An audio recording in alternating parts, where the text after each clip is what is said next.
ಬೆಂಗಳೂರಿನ ಕಾಡುಕೋಡಿಯಲ್ಲಿ love sex ದೋಖಾ ಜೊತೆ blackmail ಆರೋಪಿಯನ್ನ ಪೊಲೀಸರು ಬಂಧಿಸಿದ್ದಾರೆ. ಪ್ರೀತಿ ಹೆಸರಲ್ಲಿ ಮದುವೆಯಾಗೋದಾಗಿ ನಂಬಿಸಿ ವಿಚ್ಛೇದಿತ ಮಹಿಳೆ ಜೊತೆಗಿನ ಖಾಸಗಿ ಫೋಟೋ ವಿಡಿಯೋ ಚಿತ್ರೀಕರಿಸಿಕೊಂಡಿದ್ದಾನೆ. ಬಳಿಕ ಅದೇ ಖಾಸಗಿ ಫೋಟೋ ವಿಡಿಯೋ ಇಟ್ಕೊಂಡು ಹಣಕ್ಕಾಗಿ ಬ್ಲಾಕ್ಮೇಲ್ ಮಾಡಿದ್ದಾನೆ.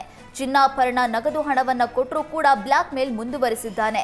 ಅಲ್ಲದೆ ಮಹಿಳೆಯ ಅಣ್ಣನಿಗೂ ಕರೆ ಮಾಡಿ ಬೆದರಿಕೆ ಹಾಕಿದ್ದಾನೆ. ಖಾಸಗಿ ಫೋಟೋ ವಿಡಿಯೋ ಸೋಷಿಯಲ್ ಮೀಡಿಯಾದಲ್ಲಿ ಅಪ್ಲೋಡ್ ಮಾಡ್ತೇನೆ ಅಂತ ಬೆದರಿಕೆ ಹಾಕಿದ್ದಾನೆ.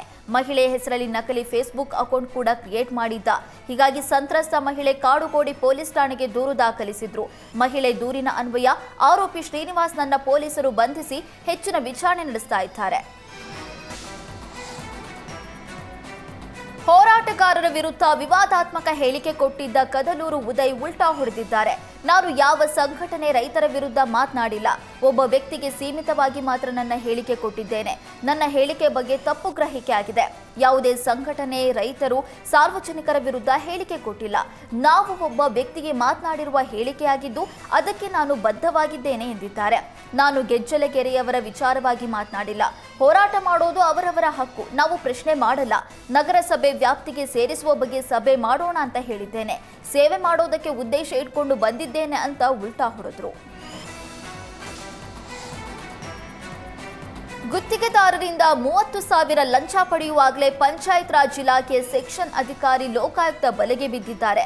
ಸೊರಬ ತಾಲೂಕಿನ ಎಣ್ಣೆಕೊಪ್ಪ ಗ್ರಾಮದ ಶಾಲೆ ದುರಸ್ತಿ ಮತ್ತು ಅಭಿವೃದ್ಧಿ ಕಾಮಗಾರಿಯನ್ನ 77,59,000 ವೆಚ್ಚದಲ್ಲಿ ಗುತ್ತಿಗೆದಾರರು ಪೂರ್ಣಗೊಳಿಸಿದ್ರು. ಹಣ ಮಂಜೂರು ಮಾಡೋದಕ್ಕೆ ಸೆಕ್ಷನ್ ಅಧಿಕಾರಿ %3 ಲಂಚಕ್ಕೆ ಬೇಡಿಕೆ ಇಟ್ಟಿದ್ದ. ಈ ಬಗ್ಗೆ ಸೊರಬ ತಾಲೂಕಿನ ಹಸವಿ ಗ್ರಾಮದ ಗುತ್ತಿಗೆದಾರ ಲಿಂಗರಾಜ ಶಿವಪ್ಪ ಉಳ್ಳಾಗಡ್ಡಿ ಶಿವಮೊಗ್ಗ ಲೋಕಾಯುಕ್ತ ಪೊಲೀಸರಿಗೆ ದೂರು ನೀಡಿದ್ದ. ಈಗಾಗಲೇ ₹1,63,000 ಪಡೆದಿದ್ದ ಪರಶುರಾಮ್ ಬಾಕಿ ₹70,000 ಲಂಚಕ್ಕೆ ಬೇಡಿಕೆ ಇಟ್ಟಿದ್ದ. ಲಿಂಗರಾಜನಿಂದ ₹30,000 ಲಂಚ ಪಡಿತಾ ಇರುವಾಗಲೇ ಲೋಕಾಯುಕ್ತರು ದಾಳಿ ನಡೆಸಿದ್ದಾರೆ.